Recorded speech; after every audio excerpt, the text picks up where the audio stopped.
Hey guys, Kevpert here. Today I've got a tutorial on advanced ground play, focusing on catches, dribbles, and flicks. These are fundamental skills, but there's details that separate the top players from everyone else. We're going to analyze some pro clips and then take it into 50 custom training shots that are designed to dramatically improve your ground game. Let's get started. Here's a clip of Mawkzy, a top ones player. Watch how he's in command of his flips. It's simple, but it's incredibly difficult to do this. But since he has perfect dodges to get into position, he's able to instantly attack a recovering opponent. When you master dodges like Mawkzy has, you're able to turn a ball like this into an immediate attack, and you're not letting opponents recover into a good defensive stance. So it stands to reason, the more you master your dodges, the more dribbles you're going to get per game. You're just more efficient. These two clips are going to show how good Mawkzy is with his recoveries and his flips. Frankly, that's insane what he's doing. So stuff like this is going to be one of the focuses of my custom training pack.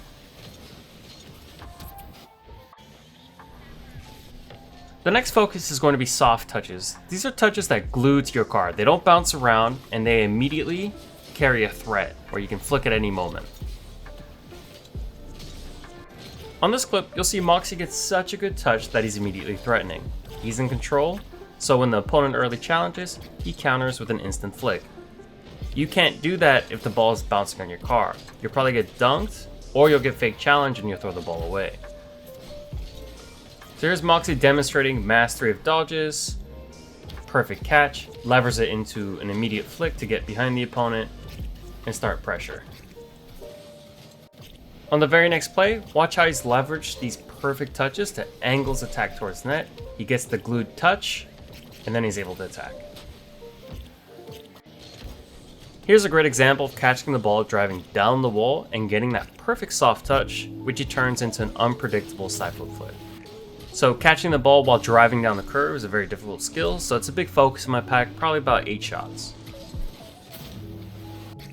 One thing that's really nice about getting this soft touch is that you pretty much know the opponent won't challenge. Let's look at it from the opponent's view to understand why.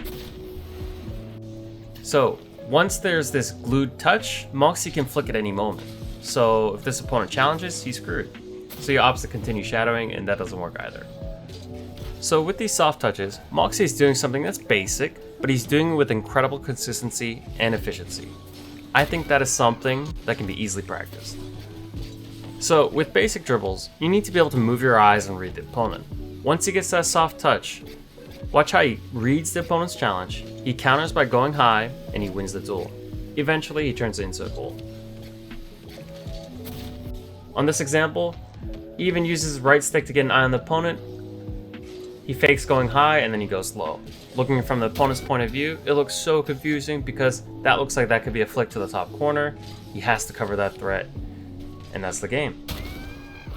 On this example, he punches the ball out, he's able to get that soft touch, he reads the early challenge, and just takes it into an air dribble. With those glued touches, it's really easy to counter the opponent since you have multiple threatening options.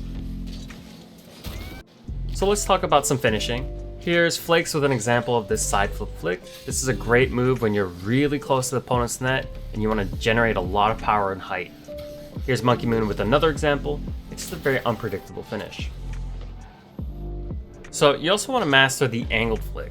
These are going to be your 45 to 90 degree flicks. He also has his own Mawkzy flick, which absolutely slings the ball. I'd recommend looking up that technique as it's not that difficult to do and it will regularly get you flicks above 100 kilometers per hour. Unstoppable if you can set it up. So here he does it with 26 boost. Look at the power that he generates. It's insane. So here's a basic finish. You catch the ball, you notice the opponent's quite close, you just turn it into a flick with the top of your car. And then there's a little bit of bounce dribbling as well. This is apparently Jack, and he's turning this bounce dribble into an unpredictable finish. That one, he's messing with the timing. And on this one, he's going for more placement. So these are things you also want to be practicing while we do our custom training pack. Okay, so for some PC users, there's going to be some setup involved. So let's go to your Bakkesmod injector app. Let's go to File, Open Bakkesmod folder. And then we're going to click on the CFG folder. and we're going to click on binds.cfg. Just open this in your notepad. We're going to take the codes that are in the description of this video, and we're just going to paste them in here. Now, once you've pasted that, hit File, Save, and you can close out of that, and then you're going to relaunch your game. Now, once your game's open, we're going to hit F2, we're going to go to the Bindings tab, and you should see all these function key commands have populated. Let's close out of that. Let's hit F7 on our keyboard, go to our custom training, and you should see that it has 64 boost, and you just want to enable custom training variants.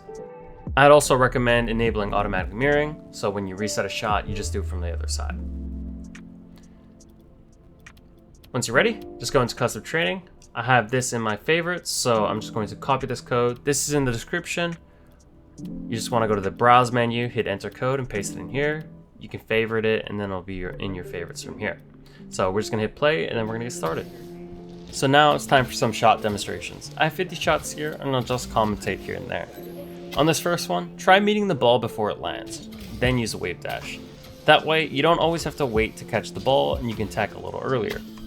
So we saw that wall catch example from Mawkzy earlier. Watch how this one bounces on my car and isn't the glued touch I'm looking for. That's what I'm trying to get better at in my practice.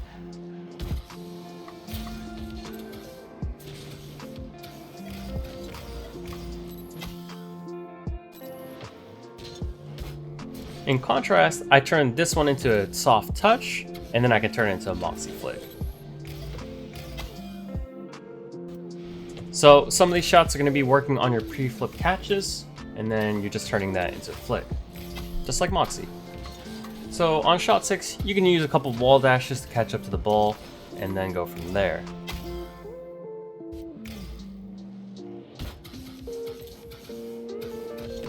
So for shot 7, here's another way of doing it. You can try throwing in 2 or 3 flips and then control the ball from there.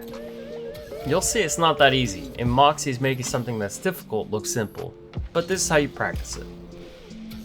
I'd also recommend Fairy Peak's 1v1 offense tutorial, which is the best 1v1 tutorial I've ever seen. On offense, he talks a lot about making sure you can finish on one side of the net 9 out of 10 times. So on a lot of these setups, whether it's a flick or bounce dribble, you want to make sure you're working on that. So, using that logic, even on catches, can you do something like this 90% of the time? I know I can't, so that's why I'm working really hard on this skill. The power slide cut has made an appearance. These are all about speed and attack angles. If you want to learn about that, watch Flakes' Road to SSL Without Mechanics series on YouTube. He's devastating with this one move, and he'll regularly do it against pros.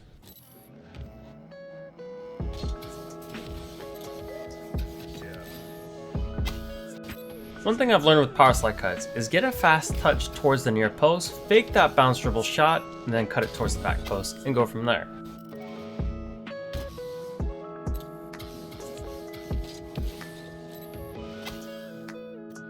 These pre-flip touches get you towards the boost and then line up for the next shot. They're not super easy to do, but they're not that difficult either. It's actually a little more controllable than you'd think.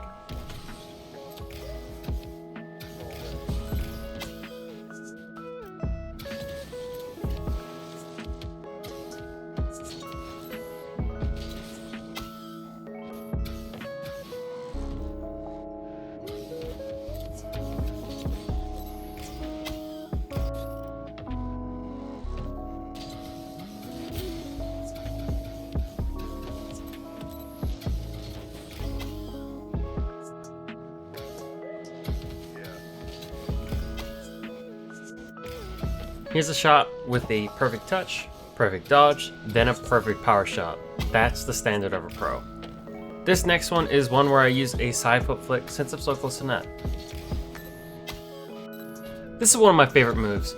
Use that soft touch, threaten the flick, and then just change it into a power slide cut.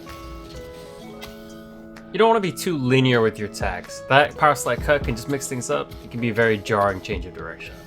So far, I've really focused on long range flicks, so here's one where I'm getting really into the box, taking the space that the opponent might give me, and then doing a flick from close range. Make sure you're not putting those too high and they're hitting the crossbar.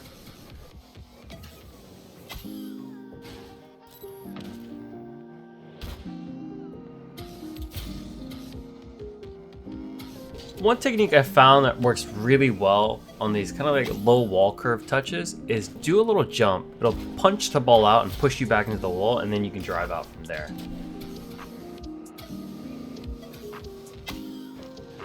So wave dash recoveries is just a little trick you can do when you don't have to line up off your dodge. This helps you recover a little bit, get back into an attacking angle. This shot is purely for dodge consistency. I even get some reps in a wall catch, but I don't get the side flip that I want.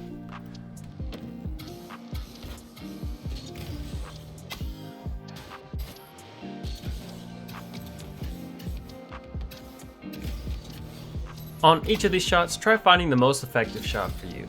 I tried a pre-flip here, didn't really think it worked that well, so I decided to go for a power slide catch. I'm gonna remember that when I'm in a match, and I'm gonna go for the more consistent finish.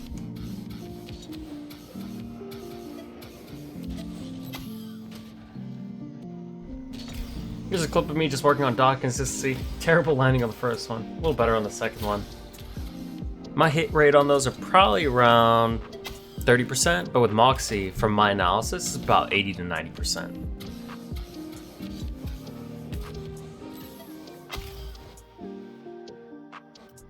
Shot 34 is a little weird, but I like to use a little pop into the back wall, get a soft touch, and then turn it into an immediate flick.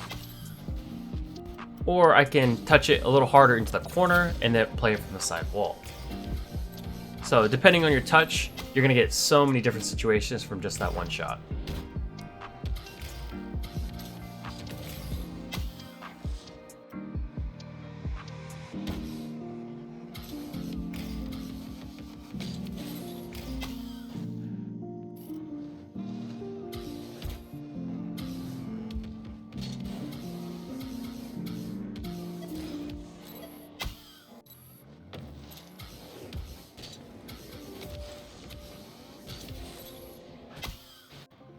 Here's an example of a common one situation where you're hitting it back, getting the boost, but it's a calculated hit that sets you up for an immediate attack. When you're watching a pro, look out for that.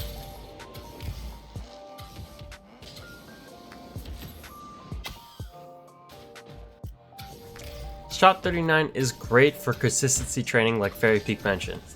I'm going bottom left, then bottom right, then top left, then top right. It's something that builds sharpness and confidence when I'm in these situations. So I'm not always going for the first time shot, and I feel like I can maybe get a good touch and then go a little closer.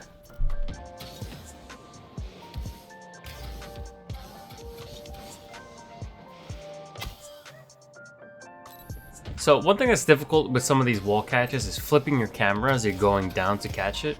The timing's really weird, something you want to practice.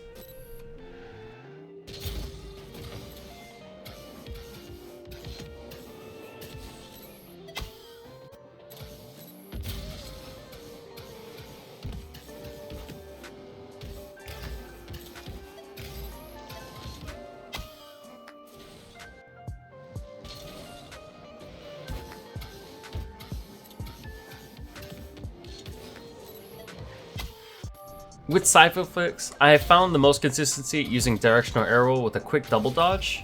That just launches it off the hood. It's great for those close range finishes.